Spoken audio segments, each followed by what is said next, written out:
दर्शकवृन्द नमस्कार। कार्यक्रम सन्दर्भको आजको श्रृङ्खलामा यहाँहरूलाई हार्दिक स्वागत छ। सन्दर्भको आजको श्रृङ्खलामा विशेष गरी कोरोना संक्रमणको जोखिम बढिरहेको यो अवस्थामा मुलुक ठप्प छ, लकडाउन गरिएको थियो। करिब 4-5 महिनासम्म नेपालीहरूले एउटा शास्ति पाए।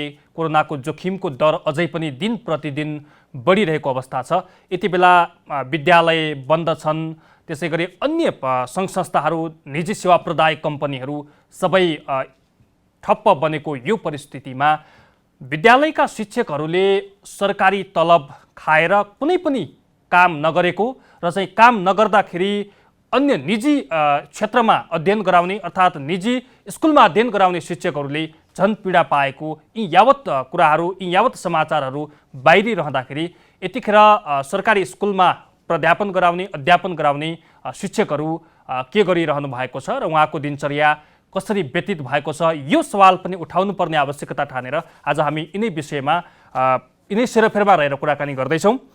विशेष गरी जुम प्रविधिबाट 53 दिने 106 घन्टे सामाजिक अध्ययन विषयवस्तुमा आधारित तालिम सञ्चालन गरिरहेका छन् र चाहिँ देशभरिका 500 शिक्षकको एउटा सहभागिता रहेको छ। त्यसमा चाहिँ सामाजिक अध्ययन तथा अनुसन्धान समाजले चाहिँ यो प्रक्रियाको थालनी गरेको छ। लकडाउनको समय सदुपयोग गर्दै आफ्ना शिक्षकहरूलाई विषयवस्तुको ज्ञानप्रति अझ बलियो बनाउनुपर्छ भन्ने ध्येयले चाहिँ यो कार्यक्रमको सञ्चालन गरिएको छ र शुभारम्भ गरिएको छ। यी यावत विषयहरूमा आज हामी यसको महत्त्व, यसको उद्देश्य र चाहिँ पछिल्लो समय सामाजिक विषयवस्तुमा आधारित हाम्रो संस्कृति र समाजलाई चाहिँ जोडेर यो त्यो विषयवस्तु, त्यो पाठ्यक्रम तयार भएको हो त वा यसमा थप्नुपर्ने अन्य विषयहरू पनि के छन्, आज हामी यिनै विषयमा कुराकानी गर्न सामाजिक अध्ययन विषयका लेखक एवं पाठ्यक्रम विकास केन्द्रको सामाजिक अध्ययन विषय समिति सदस्य एवं सामाजिक अध्ययन तथा अनुसन्धान समाजका वरिष्ठ उपाध्यक्ष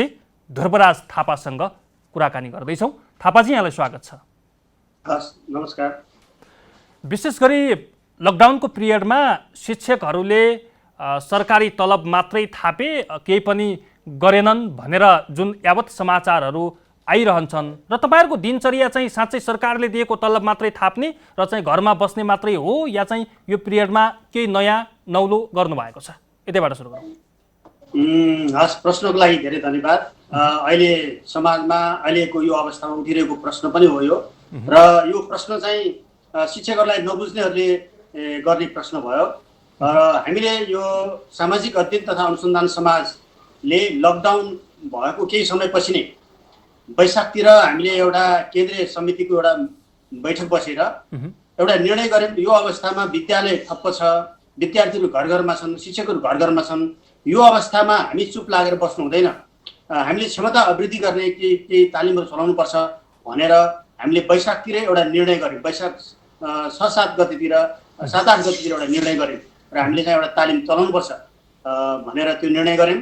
र त्यो निर्णय मुताबिक हामीले चाहिँ वैशाख 22 गतिदेखि जेठ 12 गतिसम्म 22 दिने एक चरणको तालिम हामीले चलायौँ। र त्यो तालिमबाट देशभरिमा त्यो तालिममा पनि झन्डै 450 भन्दा बढी साथीहरू जोडिनु भयो, सामाजिक अध्ययन विषयका साथीहरू। र त्यो तालिम कस्तो खालको तालिम थियो त भन्दाखेरि त्यो तालिम चाहिँ फेरि पेडागोजीसँग सम्बन्धित तालिम, यो अर्थात् विषयवस्तुको डेलिभरी कसरी गर्ने, क्लासरुममा चाहिँ कसरी शिक्षण गर्ने, त्यो शिक्षण विधिहरूसँग सम्बन्धित तालिम थियो। र कुनै केही मुख्य गाह्रो भएका विषयवस्तुहरूमा पनि आधारित पनि थियो र अलिअलि प्रविधि पनि हामीले त्यहाँ जोडेर आइसिटीहरूका पनि कुराहरू त्यहाँ दिने गरी पहिलो चरणको कार्यक्रम हामीले 22 दिने तालिम कार्यक्रम समापन गऱ्यौँ। त्यो समापनको दिनमा हामीले शिक्षा मन्त्रीलाई बोलाएर त्यो समापन गरेका थियौँ र उहाँहरूले पनि देख्नुभयो र हाम्रो कार्यक्रमको प्रशंसा गर्नुभएको थियो। र त्यसपछि फेरि हामी चुप लागेर बसेनौँ। फेरि हामीले के गर्यौँ भन्दाखेरि शिक्षकहरूलाई यो असार 12 र 13 गते 2 दिन हामीले यो Google Jio tools in education नाम गरेको एउटा आइसिटी सम्बन्धित ट्रेनिङ चलायौँ। यो चाहिँ जिइजी काठमाडौँ र हाम्रो सामाजिक अध्ययन तथा अनुसन्धान समाज, जसलाई हामी छोटकरीमा सोसन भन्छौँ, त्यसको संयुक्त आयोजनामा त्यो 2 दिने कार्यक्रम पनि सम्पन्न भयो। त्यसमा पनि 500 शिक्षकहरू हामीसँग सहभागी हुनुहुन्थ्यो। त्यसपछि फेरि हामीले शिक्षकहरूलाई सरसल्लाह गऱ्यौँ र हाम्रो देशभरि 29 वटा शाखा छ हाम्रो शोषणको, सामाजिक अध्ययन तथा अनुसन्धान समाजको।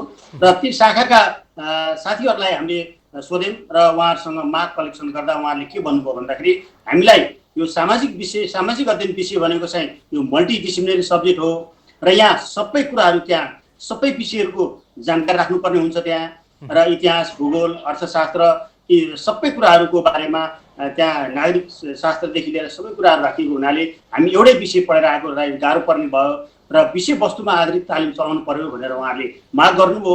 त्यही अनुसार हामीले के गर्यौँ भन्दाखेरि अहिले 53 दिने तालिम चलाइरहेका छौँ। तपाईँले यो तालिम सञ्चालन गरिरहँदाखेरि आजको दिनमा समयको सदुपयोग गर्नुभएको हो, लकडाउनको उपयोग गर्नुभएको हो र या चाहिँ यसको आवश्यकता खड्केर चाहिँ तालिम सञ्चालन गर्नपट्टि लाग्नुभयो?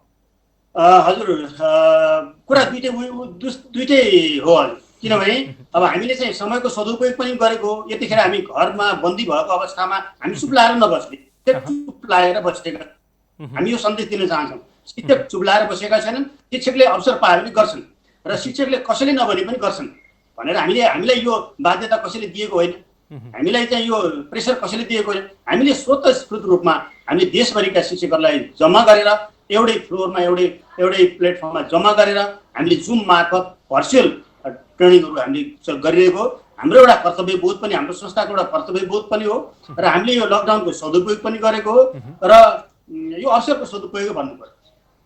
पहिलो पाठशाला विद्यार्थीको घर र त्यसपछि गुरु अर्थात् विद्यालय भनिन्छ र तपाईँहरूले चाहिँ यो लकडाउनको पिरियडमा जुन कार्य गरिरहनु भएको छ, कतिपय अवस्थामा भनिन्छ सरकारी काम कहिले जाला घाम, अर्थात् सरकारी शिक्षकहरू अल्छी भए र चाहिँ कामप्रति त्यति धेरै उत्तरदायी बन्न सकेनन्। सरकारी विद्यालयहरूको पठन पाठन शिक्षण सिकाइ क्रियाकलाप चाहिँ तहस नहस हुँदै गयो भनेर आलोचनात्मक टिप्पणीहरू पनि सुनिन्छन्। तर यहाँहरूले चाहिँ एउटा अग्रसरता देखाएर यो प्रतिबद्धता जनाएर चाहिँ जुन एउटा काम गरिरहनु भएको छ, यसको हौसला प्रेरणा स्वस्फूर्त ढङ्गले हो या चाहिँ कहीँ कतैबाट यसको चाहिँ तपाईँलाई चाहिँ त्यो प्रेरणा जागिसकेपछि वा कसैले सहयोग गरिसकेपछि यतातर्फ उन्मुख बन्नुभयो? होइन, यतिखेर हामीलाई यो कामको लागि सहयोग कसैले पनि गरेको छैन।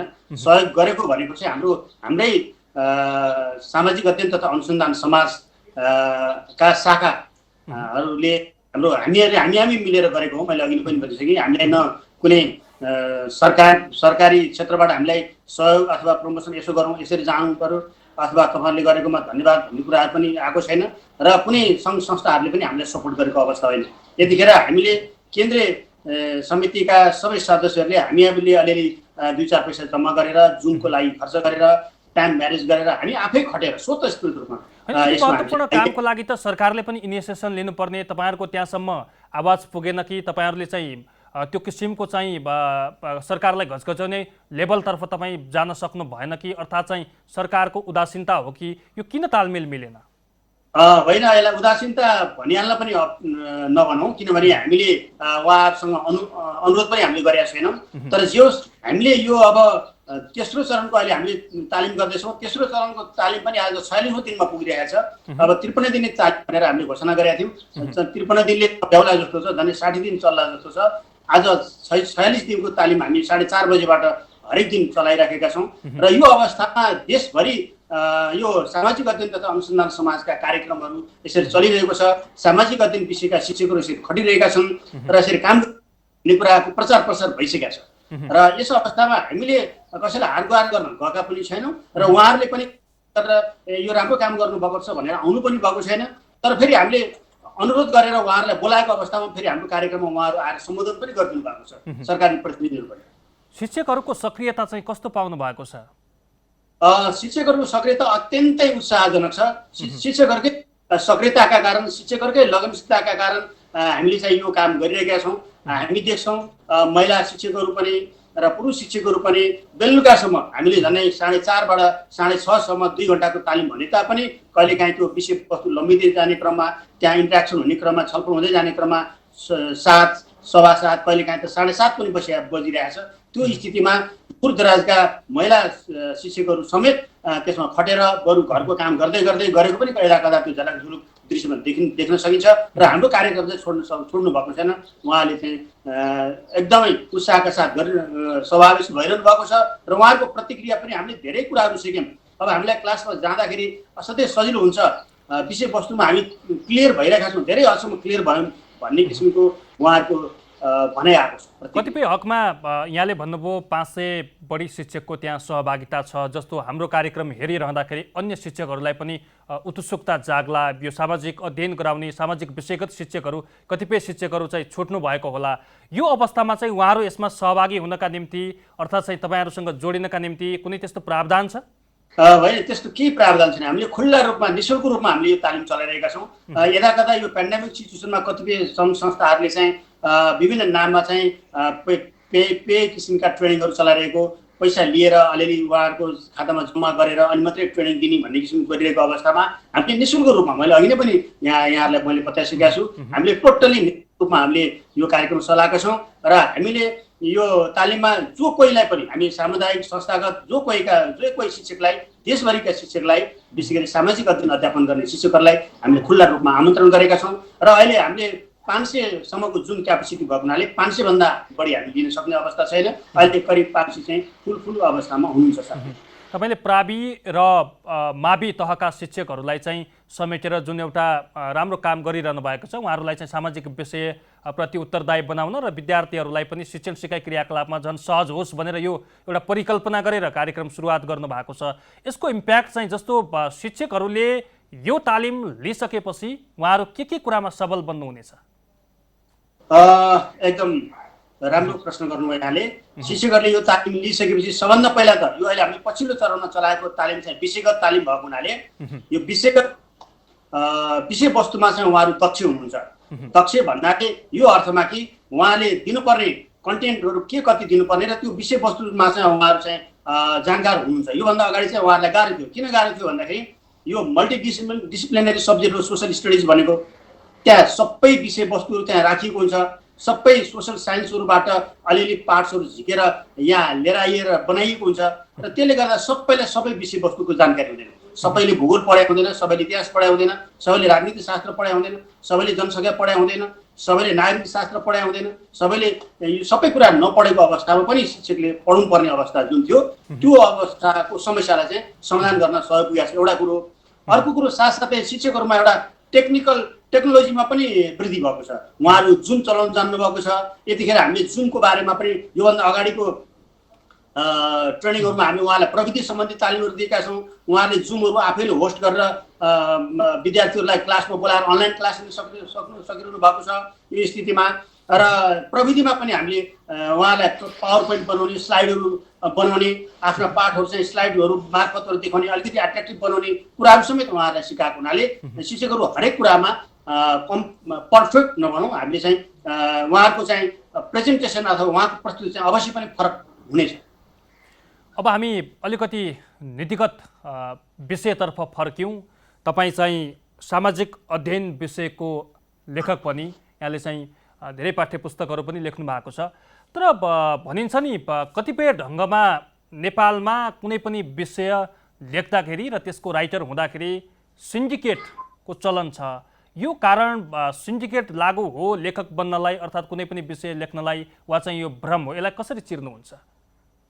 खै मलाई त्यस्तो लाग्दैन। मैले सिन्डिकेट जस्तो पनि लागेको छैन मलाई चाहिँ। म आफू प्रवेश पहिला म त्यहाँ अवसर पाउनुभन्दा अगाडि चाहिँ मलाई त्यस्तो लाग्थ्यो पनि। तर त्यहाँको सिस्टम हेर्दा त्यहाँ आफै गएर बुझ्दाखेरि अहिले म सामाजिक अध्ययन विषय समितिको सदस्य समेत त्यहाँ सरकारले 4 वर्षको लागि नियुक्ति गरेको अवस्थामा मैले चाहिँ के अनुभूति गरेको छु भन्दाखेरि त्यहाँ हरेक वर्ष पाठ्यपुस्तक लेखकको लागि रोस्टर माग गर्दछ। जस्तो अहिले पनि अस्ति भर्खर मागेर त्यो सम्पन्न भइसकेको छ। करिब 1 महिनाको समय राखेर रोस्टरको लागि माग गरे हुन्छ र त्यतिखेर त्यो रोस्टरको लागि एप्लिकेसन दिनुपर्ने हुन्छ र दिएर उनीहरूले सर्ट आउट गरेर अनि विज्ञहरू लाग्यो भने उहाँहरूले चाहिँ के गर्नुहुन्छ, कल ब्याक आफै गर्नुहुन्छ, आफै कल गर्नुहुन्छ र उहाँहरूले बोलाउनुहुन्छ र त्यसपछि उहाँ प्रक्रिया अनुसार गर्न पाइन्छ। यसमा चाहिँ सिन्डिकेट छैन त्यस्तो लाग्दैन मलाई। सिन्डिकेट भनेर अब क्षमता योग्यता हुँदाखेरि त्यहाँ सिन्डिकेट भन्ने चाहिँ लाग्दैन मलाई, किनभने हरेक वर्ष उहाँले अपडेट गरिरहनु भएको छ डाटा। कतिपय ढङ्गमा जस्तो अब यो सामाजिक विषय अर्थात् सामाजिक अध्ययन भन्न साथ समाजका विभिन्न पक्षहरूलाई चाहिँ एउटा पाठ्यपुस्तकका माध्यमबाट काँचो माटो भएका कलिला दिमागहरूलाई त्यसतर्फ ढाल्ने र त्यो ज्ञान प्राप्तिपछि उनीहरूले जीवनमा बहुउपयोगी शिक्षा आर्जन गर्नेको रूपमा पनि लिन सकिन्छ।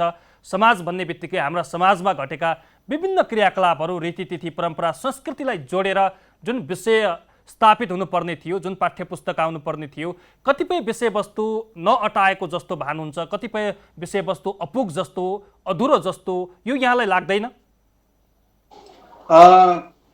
यदाकदा त्यस्तो होला, तर यहाँ हाम्रो सारा सामाजिक अध्ययन शिक्षकका गुनासो चाहिँ अलिक बढी भयो भन्ने कुरा छ सर। हाम्रो चाहिँ अलिकति बढी नै छ सामाजिक अध्ययन विषयमा चाहिँ, धेरैवटा विषय अनि धेरै किसिमका विषयवस्तु चाहिँ भएको हुनाले अलिक बढी विषयवस्तु भयो कि एक वर्षभरिमा पढाउन पनि अलि कोर्स सक्न पनि धौधौ पर्ने भएको स्थिति अन्य विषयमा चाहिँ हुनसक्छ, हामीले पनि अनुभव गरेका छौँ। तर सामाजिक अध्ययन विषयमा चाहिँ विषयवस्तुको चाहिँ अपर्याप्तता भन्ने छैन खासै, यदाकदा भएको बाहेक छैन, नत्र भने अलिक बढी नै विषयवस्तु भएको चाहिँ अनुभव गरेको छन्। र हाम्रो सामाजिक अध्ययन तथा अनुसन्धान समाजलाई चाहिँ सम्पूर्ण देशभरिका शिक्षक साथीहरू एउटै मात्रै कम्प्लेन छ, यसलाई चुस्त छरितो र आवश्यक कुराहरू राखेर अनावश्यक कुराहरू अलिक भत्ता नपाउनु भनेर चाहिँ त्यस्तो माग आइरहेको छ। नपुग अथवा नपुग भएको चाहिँ म देख्छु। जस्तो समाज र संस्कृतिलाई जोडेर पाठ्यक्रमलाई पूर्ण रूप प्रारूप दिनुपर्नेमा बढ्दो आधुनिकता र बढ्दो परिष्कृतकरणलाई चाहिँ बढी ध्यान दिएर हामी अलिकति परिमार्जन हुन खोज्यौँ कि हामी पछाडिका हाम्रा ती ब्याकग्राउन्डहरू बिर्सिँदै गयौँ कि भन्ने कतिपय ढङ्गमा चाहिँ आलोचनात्मक टिप्पणीहरू भइरहन्छन्। तर यहाँलाई चाहिँ सबै सारांशमा चाहिँ सबै विषयवस्तु विषयभित्र अटाएको अनुभूति भएको छ? हजुर, सामाजिक अध्ययन विषयमा चाहिँ त्यस्तो हो सर, किनभने हामीले चाहिँ हाम्रो विगत, परम्परा, धर्म, संस्कृति सबै कुरालाई यहाँ समेटिएको छ, सबै कुरालाई समेटिएको छ। त्यसैको जगेर्नाको लागि नै हो यो सामाजिक अध्ययन विषय। अन्य विषयहरूको सन्दर्भमा मैले त्यतिको पाठ्यक्रमहरू हेर्न पाएको छैन, हेर्ने पनि त्यसको विज्ञ पनि म भएन। र हाम्रो सामाजिक अध्ययन विषयवस्तुमा चाहिँ अब त्यस्तो केही छन् छुटेको छ र समावेश गर्नै पर्ने कुराहरू केही छन् भनेदेखि त्यहाँ हामीले पाठ्यक्रममा पनि सुझाव दिन सकिन्छ। हाम्रो सामाजिक अध्ययन तथा अनुसन्धान समाजलाई पनि हामीलाई यहाँले सुझाव दिनुभयो अथवा कहीँ कतैबाट आयो भने हामी त्यो कुरा त्यहाँ पुर्याउँछौँ। र त्यस्तो भयो भनेदेखि सबैको चाहिँ इच्छा त्यस्तो हो भने सबैको चाहिँ हाम्रो सामाजिक कुराहरूलाई त्यहाँ प्रतिनिधित्व गर्नुपर्छ भन्ने हो भने त्यसमा के बाँकी रहेर छुटेको कुराहरू छन् भने त्यहाँ समावेश गर्न केही गाह्रो छैन, हामी पहल गर्छौँ। अर्को प्रसङ्ग, जस्तो यहाँहरूले चाहिँ पढाउने विषय र चाहिँ विद्यार्थीको सिकाइ अनुपातलाई हेर्दाखेरि चाहिँ समाजप्रति र चाहिँ त्यो ज्ञानप्रति सबै विद्यार्थीहरू स्फूर्त रूपमा चाहिँ भनौँ न दिमाग अलिकति बलियो भएको र आफ्नो समाजप्रति र सामाजिक क्रियाकलापहरूमा चाहिँ उनीहरूको दिमाग डाइभर्ट भएको र मस्तिष्क चाहिँ बलियो भएको अनुभूति भएको छ, वा चाहिँ शिक्षकले पढाउने तर चाहिँ विद्यार्थीको ज्ञान, विद्यार्थीको वृद्धि विकास सोही ढङ्गले सोही प्रारूप अनुसार नहुने स्थिति देखिन्छ? यसलाई चाहिँ कसरी भोग्नु भएको छ यहाँले? अलिकति अब यो हामीले ढाक्नु हुँदैन, यसलाई सचेत बोल्नुपर्ने हुन्छ। र अलिकति हाम्रो एटिच्युड चाहिँ चेन्ज हुन सकेको छैन विद्यार्थीहरूको, अथवा हामीले भनौँ न हुन सकेको छैन भन्नुभन्दा पनि हामीले गराउन सकेका छैनौँ भन्नु पर्ला। विशेष गरी यो निजी विद्यालयमा पढ्ने विद्यार्थीहरूलाई इङ्ग्लिस मिडियमबाट चाहिँ यो सामाजिक अध्ययन पढाइन्छ र इङ्ग्लिस मिडियमबाट सामाजिक अध्ययनको विषयको चाहिँ विषयवस्तु राम्रोसँग डेलिभरी हुन सक्दैन र उनीहरूले सबै कुरा राम्रोसँग आत्मसात गर्न सक्दैनन् भनेर नै यस पटकदेखि सरकारले चाहिँ के निर्णय गरेको छ भन्दाखेरि सामाजिक अध्ययन विषय नेपाली भाषामा पढाइनुपर्छ, त्यसपछि मात्रै त्यसका कन्टेन्ट डेलिभरीहरू चाहिँ राम्रोसँग गर्न सकिन्छ र त्यसको मर्म मर्दैन भन्ने कुराहरू आएको छ। र अब हेरौँ, विशेष गरी अब यो सामाजिक अध्ययन चाहिँ कण्ठ बनाउने पास गर्ने हिसाबले मात्रै भएको देखिएको छ। र विशेष गरी यो विषय विगतका केही वर्षहरूदेखि चाहिँ इङ्ग्लिस, म्याथ, साइन्स जस्तै गाह्रो विषयको रूपमा पास गर्न कठिन हुने विषयको रूपमा यो आएको छ। र अहिले अलिकति केही दुई वर्षदेखि चाहिँ यसलाई चाहिँ प्रयोगात्मक अङ्क पनि राखेको हुनाले अलिकति सहज भएको छ। न त त्योभन्दा अगाडि चाहिँ यो विषय अत्यन्तै गाह्रो विषयको रूपमा, अत्यन्तै पास गर्न पनि गाह्रो हुने विषयको रूपमा र विशेष गरी निजी बोर्डिङहरूलाई त असाध्यै टाउको दुखाएको विषयको रूपमा रहेको थियो।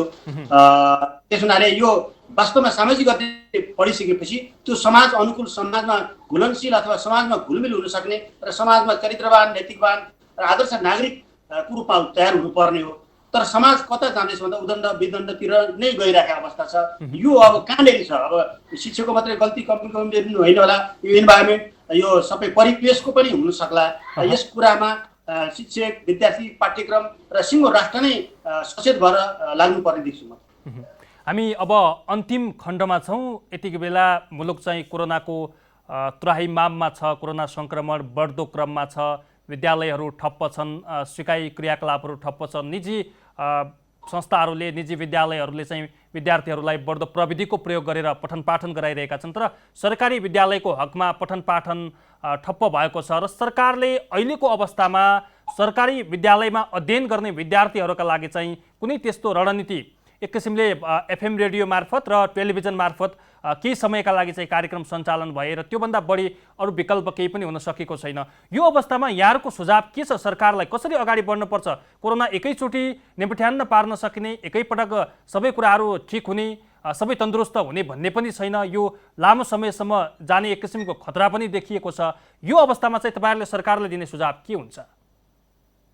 हामीले त अब सधैँ यो यस्तो किसिमको अवस्थामा रहेर हुँदैन, एउटा वैकल्पिक सोच र वैकल्पिक उपायहरूको खोजी गर्नुपर्छ भनेका छौँ। र अहिले भर्खरै सरकारले वैकल्पिक सिकाइ सहजीकरणको एउटा निर्देशिका जारी गरेको छ र असोज 1 गतेबाट त्यसलाई लागू गर्ने भनिएको छ र त्यो व्यवहारमा कसरी आउँछ हेर्न बाँकी छ। त्यहाँ 3-4वटा अप्सनहरू त्यहाँ राखिएको छ र इन्टरनेट पहुँच भएका विद्यार्थीहरूको लागि, नभएका विद्यार्थीहरूको लागि, अनि टेलिभिजन भएकाको लागि, नभएको लागि भनेर त्यसलाई चाहिँ छुट्याएको छ। त्यसमा अब पुरा मैले पनि हेरिसक्नु पाएको छैन र त्यसलाई अब कसरी जान्छ त्यो हेर्ने बाँकी छ। तर हामी के भन्छौँ भन्दाखेरि हामी शिक्षक काम गर्नलाई एकदम तयार छौँ, तर हाम्रो सुरक्षा पनि हुनु पर्यो र विद्यार्थीको सुरक्षा हुनु पर्यो र यसरी हुँदैन। एउटा व्यवस्थित ढङ्गले वैकल्पिक सिकाइको चाहिँ एउटा बाटो तय नगरिकन हुनेवाला छैन।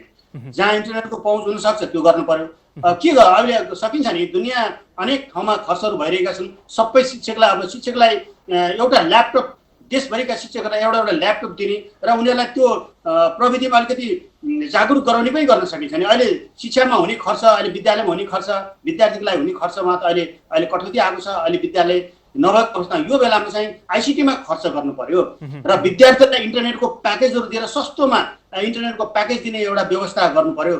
र अहिले महिनाको 300 चाहिँ विद्यार्थीलाई 28 दिनको त्यो डाटा प्याक भइरहेको छ। त्योभन्दा पनि अझ सस्तो गर्नु, विद्यार्थीको लागि चाहिँ सहुलियत गराउँ न।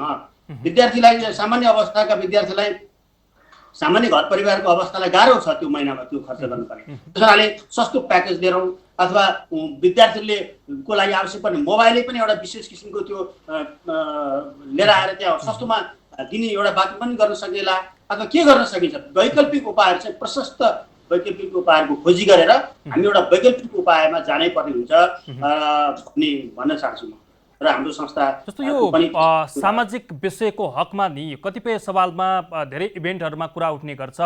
सामाजिक विषय त समाज रूपान्तरणका निम्ति र समाजका हरेक क्रियाकलापहरूको सिकाइका निम्ति जुन स्थापित एउटा पाठ्यपुस्तक हो, त्यसमा चाहिँ उत्तीर्णाङ्क र पूर्णाङ्कको तालमेल हेर्दाखेरि चाहिँ हामी कुनै पनि विद्यार्थीको बानी, बेहोरा, चाल चलन, लवाई खवाई, हिँडाइ डुलाइ नहेरिकन त्यसलाई चाहिँ रटन्ते र भनौँ न लेखन्ते विद्यामा आधारित जुन एउटा सिकाइ भएको छ, यसमा तपाईँहरू सन्तुष्ट हुन्छ या चाहिँ सामाजिक अध्ययनको हकमा चाहिँ यसलाई अलिकति परिमार्जित गरेर चाहिँ अझ यसमा विद्यार्थीहरूलाई सशक्त भूमिकामा ल्याउनुपर्छ भन्ने के लाग्छ? हो, यो हाम्रो मूल्याङ्कन प्रणाली नै ठिक छैन।